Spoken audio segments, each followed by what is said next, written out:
Solo Mirror Dungeon Extreme is one of the hardest content you can do in Limbus Company.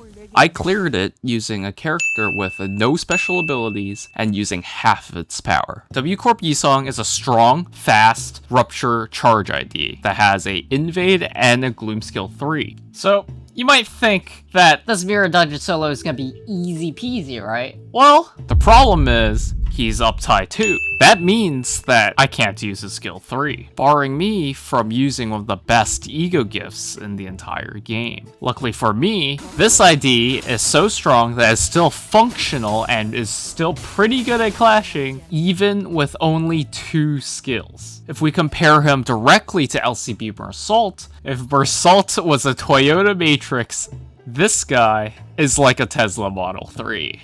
Not necessarily better, but definitely more flashy. He is faster, has more clash power, and does way more damage. But that's with the trade-off of not being as tanky, because he doesn't get 30% damage reduction every time he uses his skill 3, which he doesn't have, by the way. This is the W Corp Yisong Mirror Dungeon solo. For our fellow Triscuit lover, we are running LCB Faust for Clash Power, LCB Don Quixote for 10% pierce damage, Chef Ryoshu for healing HP every time you defeat an enemy, LCB Mersault for taking 10% less damage, Fang Hunt Hong Lu for anti-bleed, Arcorp Heathcliff for pierce damage, LCB Ishmael for more Clash Power, Blood Fiend Rodion for more anti-bleed, Lost Mariachi Sinclair for more damage, G Corp Otis for gambling, and G Corp Gregor for healing 5 HP after winning a clash. We are running all the ++ graces, starting with Rupture E.G.O gifts, and rocking the holy trinity of Blessing Prestige Card Music Box. The Unloving was chosen for being the easiest theme pack in the entire game. It's technically more optimal here to take Dregs of the Manor to take Music Box instead of gift searching for it, but Dregs of the Manor is very RNG and very hard for a lot of IDs. So we're just not gonna risk it this time and just take Music Box in search and take Unloving for a pretty free floor 1.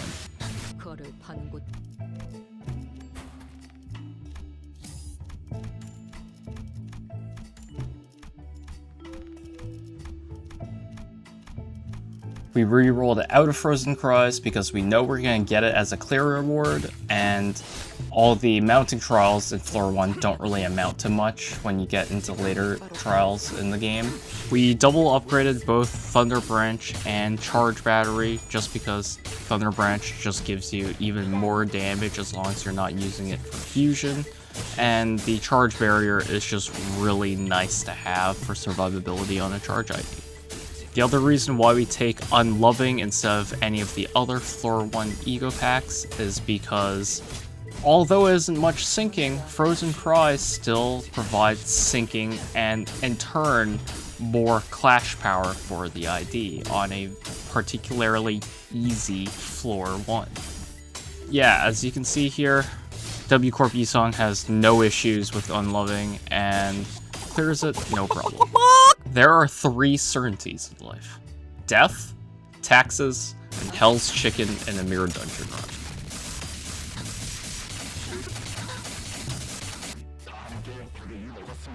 Hell's Chicken is great in particular because it gives us a lot of tier 3 E.G.O gifts for free, and they give us very good E.G.O gifts as well while being a very easy pack. It gives us Clash Power, True Damage, and Sharp Needle and Thread.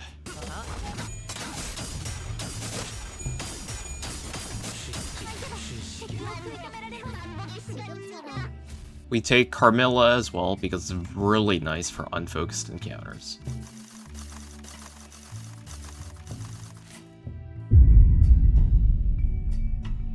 Being a Rupture ID, we can take a more unique approach to floor 3. Falling Flowers gives us Spice Push, which is a surprise tool that can help us later.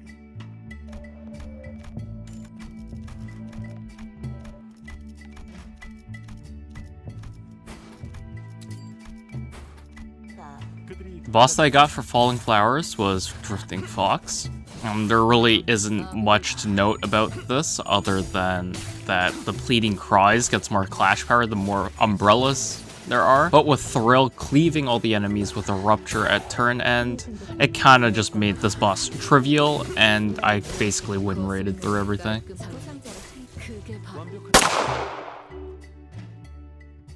Full Stop Spy Bullet is nice because it gives us both Dark Flame Pipe and Gear Shrapnel for our ID, which gives them clash power and damage, and as well as defense level up with Gear Shrapnel.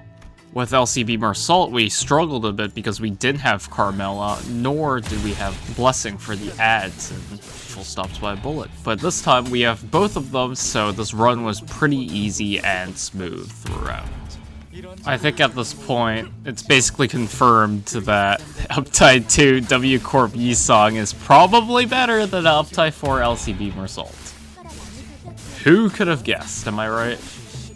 But yeah, as you can see, we're just absolutely demolishing all of the ads and taking no damage in exchange. Running this theme pack now makes me realize how much I made myself suffer for either not running Blessing or having a Carmella at the start of my last solo dungeon run.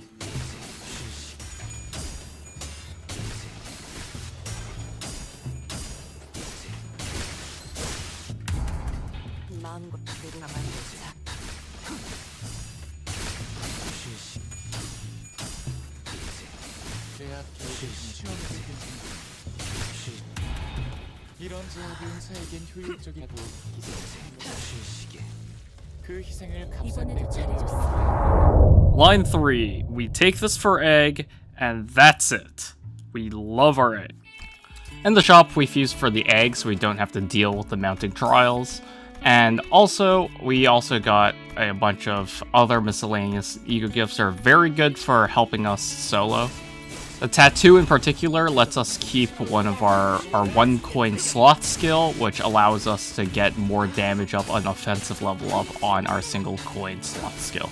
Anyways, let me know if you like this sort of like fast-paced like combat trigger montages, because I just have them here because I like to make them and just have some music to sync to. And I don't know how much you guys like this, don't know how much this shop section is necessary, but I have them here and there. Just let me know what you guys think in the comments. Thank you.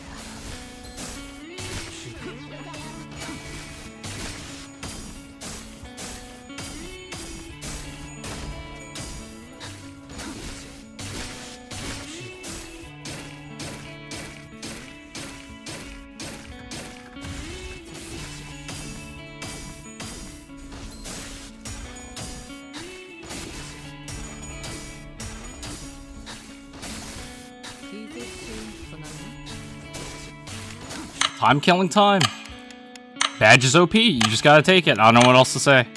All of the Time Ripper's goons basically immediately died to Thrill after the first clash, and he went to second phase, which then he immediately got win rated and clobbered by Triscuit Yi-Song with his energy cycle. And then, of course, poetically, he also died to Thrill. LCB regular Checkup Bokgak was overall pretty chill, except for the final boss, where I kind of had to use my brain a bit and not win right through because he just gives you 30 bleed innate. This pack was taken for the 4 Rupture gifts that give both clash power and damage, as well as the 1 charge gift that also gives offensive level up. This Hohenheim boss fight demonstrates why I'm probably not suited for Uptie 1 level 1 challenge runs, because I simply just do not have the patience. If you look at the video here, you can see me slowly taking down my bleed when I can basically kill him with Thrill eventually. I did indeed proc Embers, and I think I also procced Badge because I was just absolutely chudding my way through this entire boss fight.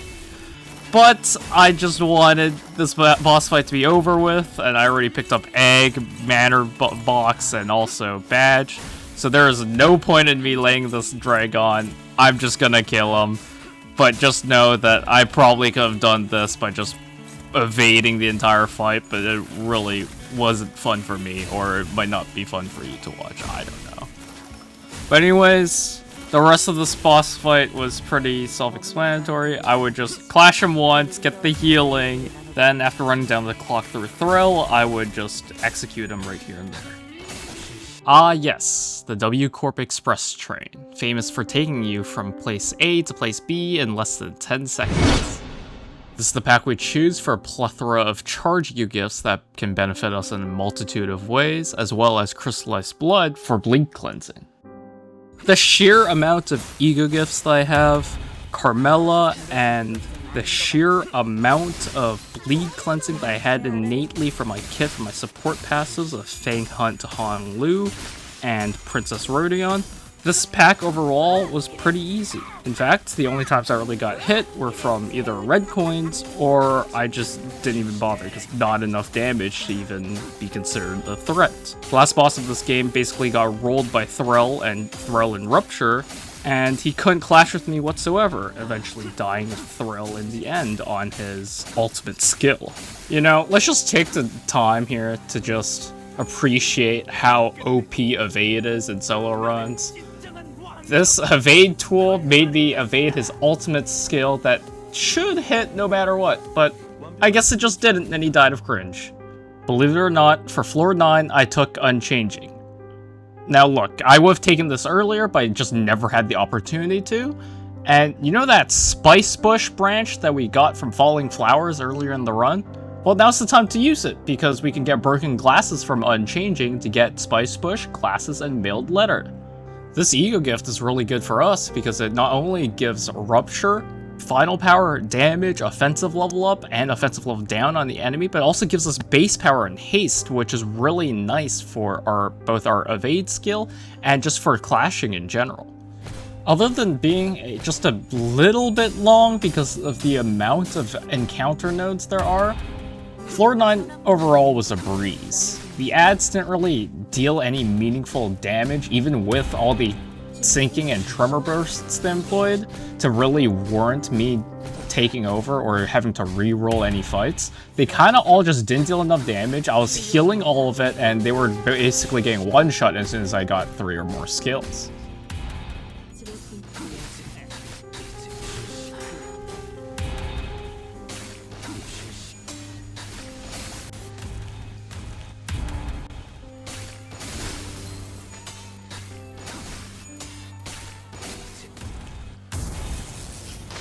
Now, at this point, I knew that I was strong. I had so much damage, an unholy amount of speed, and surprisingly sustain from just all the healing E.G.O gifts and charge barrier, and all that charge nonsense. At this point, after the first 2 clashes, I could honestly just win rate Dong Rang to death. And win rate I did. After the first 2 clashes, he wasn't even much of a threat, even with the buffs that his passives were giving him. And he kind of just rolled over and died.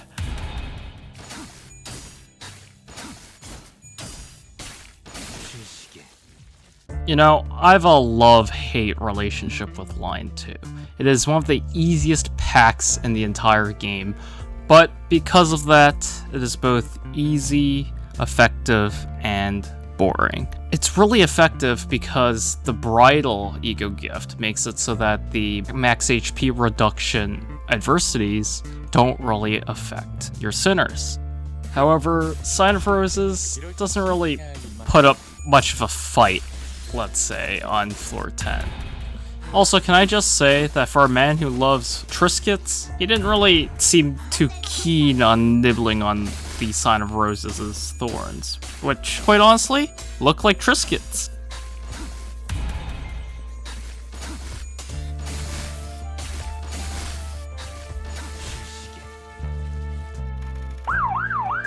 Floor 11 was Code Purple, and it was chosen because of the drugs.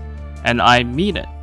This N Corp ampule makes it so that you basically have another badge in your inventory, which is fantastic. But before I could get my hands on those delicious green jubes, it seems that Callisto had other plans for our Triscuit-loving Yi-Song. Fortunately for me, and unfortunately for Callisto, he caught me at the wrong time. This was, in fact, one of the only runs where I had the Bleed Sinner passives of both Princess Rodion, Fang Hunt Hong Lu, and the Corrupted Blood from Warp. But this could still go poorly if I don't play well. Fortunately for me, evade is OP as hell. I managed to evade basically everything on turn 1, and then immediately proceeded to lose a dominating clash onto Callisto. This resulted in me popping my egg on turn 2, but it wasn't the worst thing in the world since we did get through turn 1 without popping an egg. The rest of this fight went like this. I would save one skill slot for invade to try to evade all the unbreakable skills and all the skills that couldn't clash from Albina, and I would try and target Albina down so that I can bring this down to a 1v1 with Callisto. Fortunately for me, popping my egg that early didn't really matter too much because I had an insane amount of bleed cleansing passives. Not to mention an absurd amount of clash power and damage from all of my E.G.O gives. At this point, it is only a matter of time before Albina died. My Triscuit Yi-Song was basically Sonic with 13 haste. He was zooming through the battlefield like he was a god.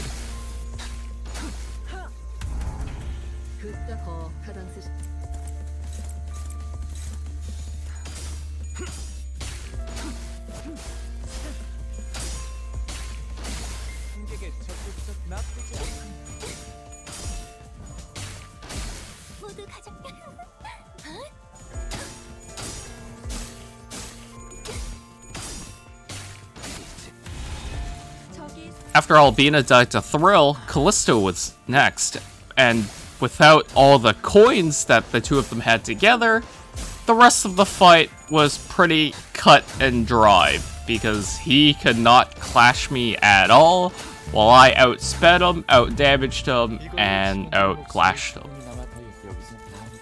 You can see here in this part of the fight, where I just had twice as many coins as Callisto. He was dead to rights.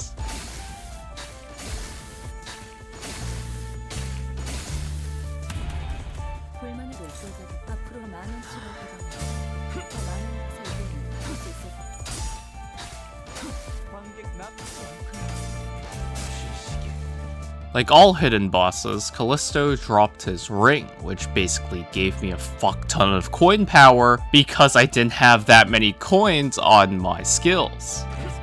After the Callisto fight, I'm not gonna lie, Code Purple itself might have been harder because since this was an unfocused encounter, I couldn't evade all this random bullshit that they were swinging at me.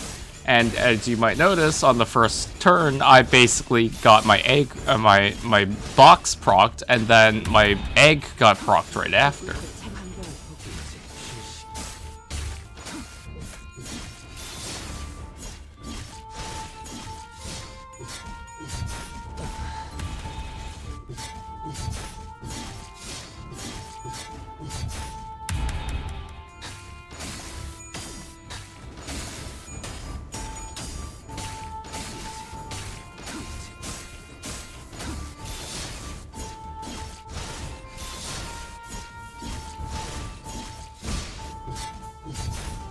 After taking a few rods up his ass, it was only a matter of time before Triscuit Yi-Song came back and gave them a taste of their own medicine.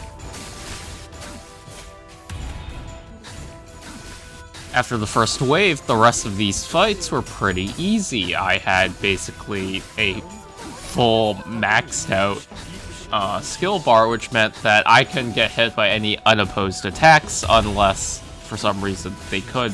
I don't know why that guy could right there, but I guess the game just decided I couldn't clash him. I don't know. But anyways, I just had so much damage and so much survivability at this point that they couldn't really do anything to me.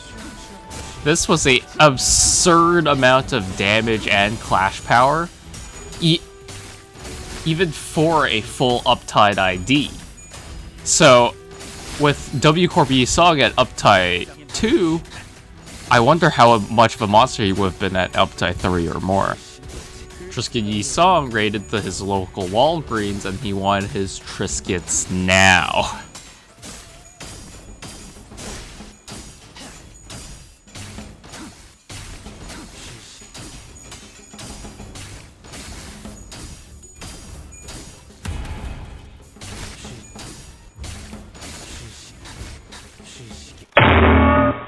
Floor 12 was N Corp New League of 9 Literatures. Now after Floor 11, this theme pack wasn't much of a challenge. After only 2 turns, E.G.O just started turning them all into mincemeat. This was a massacre.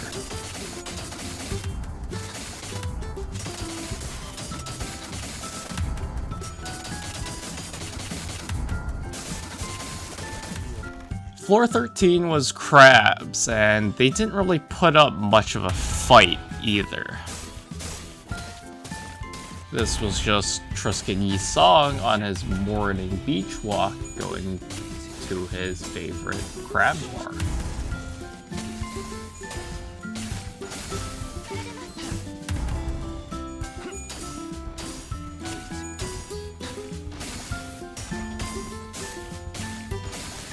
Once the ads were all dead, the boss didn't really stand much of a chance either. E.G.O was simply just too strong.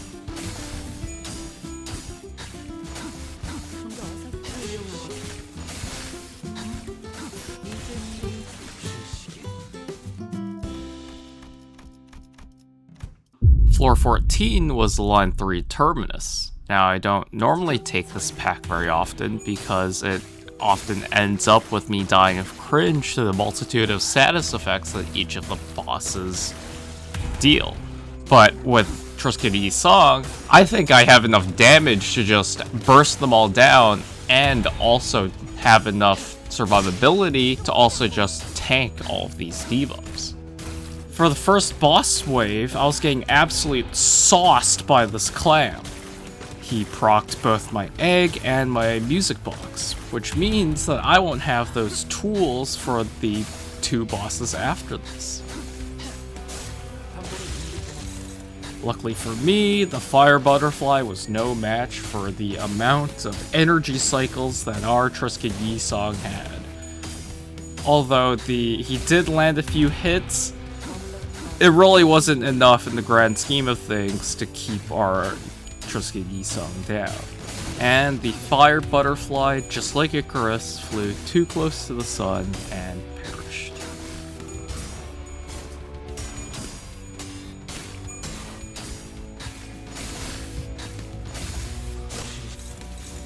With the third boss, unlike the other 2 bosses, I had to be a bit more careful. If one of his unique abilities hit, then I just get one shot and permanently staggered. So I had to make sure that I won that clash, and if I didn't, I evaded that skill. And after that, it was pretty easy. This guy doesn't really clash well and died of cringe.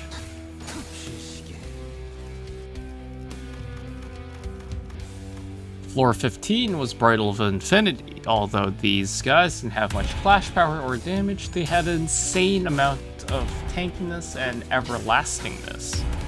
Hence the name Bridle of Infinity. But that doesn't really matter against Triscuit E.G.O, who can kind of just run through their shit without being really punished in return. This is the easy Floor 15. The whole shtick with Hurdy and its friends is that they really don't like to die unless you tell the factory no 3 times. So this is basically just me beating them up until I can access the factory event. Even with their undying state, they are nothing more but giant punching bags for our Triscuit E.G.O to farm his damage.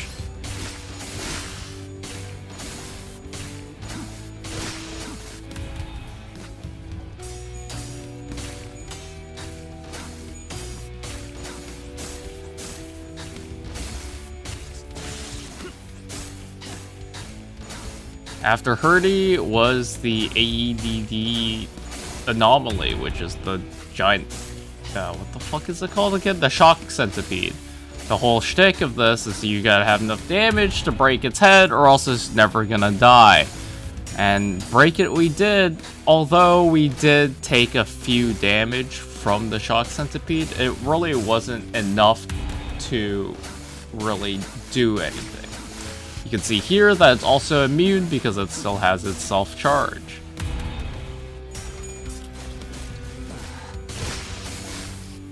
The last boss in this is Buddha, and while I could have decided to try and burst Buddha immediately, I decided to play it safe and clash with everyone else, and then save Buddha for last.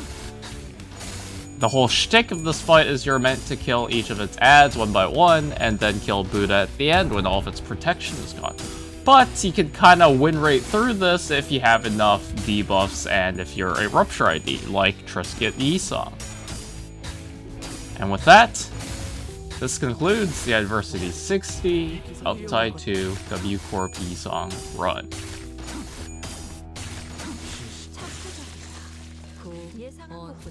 Hey, thanks for watching my video. If you like what you see and you want to see more of this, please make sure to like and subscribe. The top comment for a Mirror Dungeon run suggestion will be the next Mirror Dungeon run that I do. If you have any suggestions on how to make the pacing better, or if you want to see more shop sections, please let me know down in the comments as well, because I actually want to know that, because I'm kind of in this like middling area where I'm just fiddling around with stuff to see what works. You'll notice that I actually cut out a lot of explanations in the previous video. Thank you for watching, have a nice day, bye bye.